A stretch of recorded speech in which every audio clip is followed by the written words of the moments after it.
ان الحمد للہ نحمده ونصلی علی رسوله الکریم اما بعد فاعوذ باللہ السمیع العلیم من الشیطان الرجیم من حمزه ونفخه ونفثه بسم اللہ الرحمن الرحیم عن ابن عمر رضی اللہ عنہ قال فرض رسول اللہ صلی اللہ علیہ وسلم زکاة الفطر صاعا من تمر او صاعا من شعیر علی العبد والحر والذکر والانثى والصغیر والکبیر من المسلمین۔ صحیح مسلم کی روایت ہے، عبداللہ بن عمر رضی اللہ تعالیٰ عنہ بیان کرتی ہیں کہ رسول اللہ صلی اللہ علیہ وسلم نے تمام مسلمان مرد و عورت، غلام ہوں یا آزاد، مذکر ہوں یا مونس، ہر چھوٹے بڑے مسلمان کی جانب سے ایک سا کھجور یا ایک سا جو صدقۃ الفطر لازم قرار دیا ہے۔ اسی معنی کی دیگر احادیث سے یہ بات معلوم ہوتی ہے کہ گھر کا سربراہ نماز عید کی ادائیگی سے پہلے گھر کے تمام چھوٹے بڑے افراد، حتیٰ کہ مہمان یا ملازمین جو اس کے گھر میں موجود ہوں، ان تمام کی طرف سے صدقۃ الفطر ادا کرے گا، جس کی مقدار خود نبی کریم علیہ الصلاۃ والسلام نے ایک سا مقرر کی ہے۔ جب ہم حجازی سا کا وزن معلوم کرتی ہیں تو وہ 2 سیر 4 شٹانگ بنتا ہے، جس کو احتیاطی طور پر 2.5 کلو سے تعبیر کیا جاتا ہے کہ یہ ہر فرد کی طرف سے 2.5 کلو جو جنس ہم استعمال کرتی ہیں، بہتر ہے کہ وہ جنس ادا کی جائے، افضل جنس ادا کرنا ہے، مگر لوگوں کی بہتری کے لیے، لوگوں کی آسانی کے لیے کہ جن فقراء اور مساکین کو یہ دیا جاتا ہے، ان کی سہولت کے لیے اگر جنس کی بجائے اس کی رقم بھی ادا کر دی جائے اتنی اس حساب سے، تو وہ بھی شرعی لحاظ سے جائز اور درست ہے۔ تو نبی کریم علیہ الصلاۃ والسلام کے فرامین کی روشنی میں جن لوگوں کو زکوٰۃ لگتی ہے، ان لوگوں کو یہ صدقۃ الفطر جو ہے وہ نماز عید کی ادائیگی سے پہلے ادا کیا جائے گا۔ تو 2.5 کلو کی قیمت کے حساب سے گھر کے جتنے افراد ہیں، بڑے چھوٹے، مرد و عورت، حتیٰ کہ مہمان یا جتنے ملازمین عید پہ گھر میں موجود ہوں گے، ان تمام کی طرف سے گھر کا سربراہ جو ہے وہ صدقۃ الفطر ادا کرے گا۔ اور نبی کریم علیہ الصلاۃ والسلام سے یہ بات بھی معلوم ہوتی ہے کہ یہ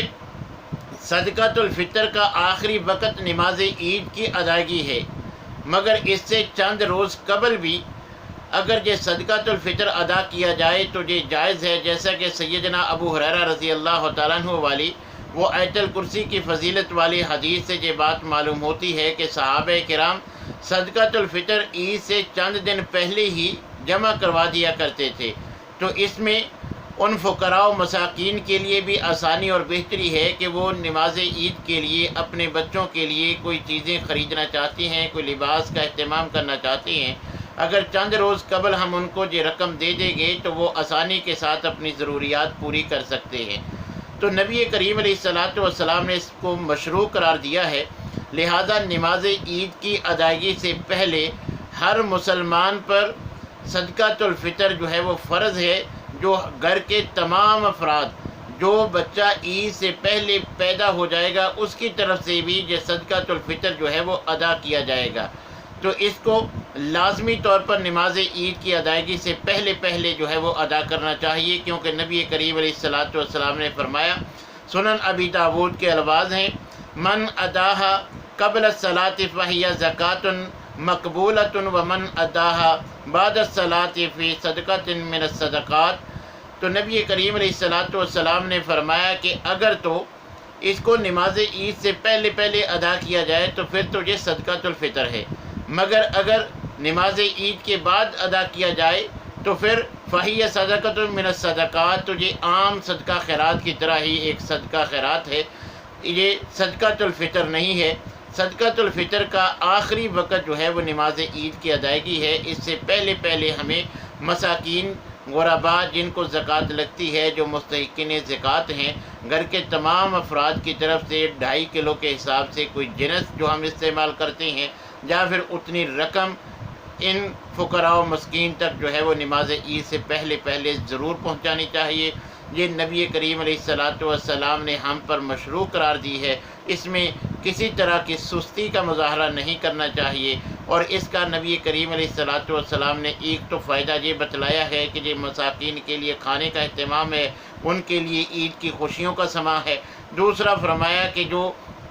روزے داروں کے روزوں میں جو کمیاں کوتاہیاں ہیں بتقاضۂ بشریت جو نقائص رہ جاتے ہیں، اس صدقہ فطر کے ادا کرنے سے، فطرانہ ادا کرنے سے اللہ تبارک و تعالیٰ ان سے صرف نظر فرماتے ہیں۔ تو روزوں کا زیادہ سے زیادہ اجر و ثواب اور اللہ تبارک و تعالیٰ کی رضا کے حصول کے لیے بھی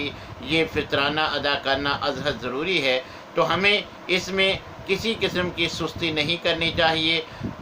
بہتر ہے کہ جتنی رقم بنے اس سے کچھ زائد ہی اللہ کے راستے میں صدقہ خیرات کریں، تاکہ یہ صدقات خیرات کا جو ہے مہینہ ہے، نبی کریم علیہ الصلاۃ والسلام ان ایام میں کثرت کے ساتھ صدقہ خیرات کیا کرتے تھے، تو ہمیں بھی دل کھول کر فطرانہ ادا کرنا چاہیے۔ اللہ تبارک و تعالیٰ سے دعا ہے کہ اللہ تعالیٰ ہمیں ہر معاملہ میں کتاب و سنت کی اتباع کرنے کی توفیق عنایت فرمائے۔ وآخر دعوانا الحمد للہ رب العالمین۔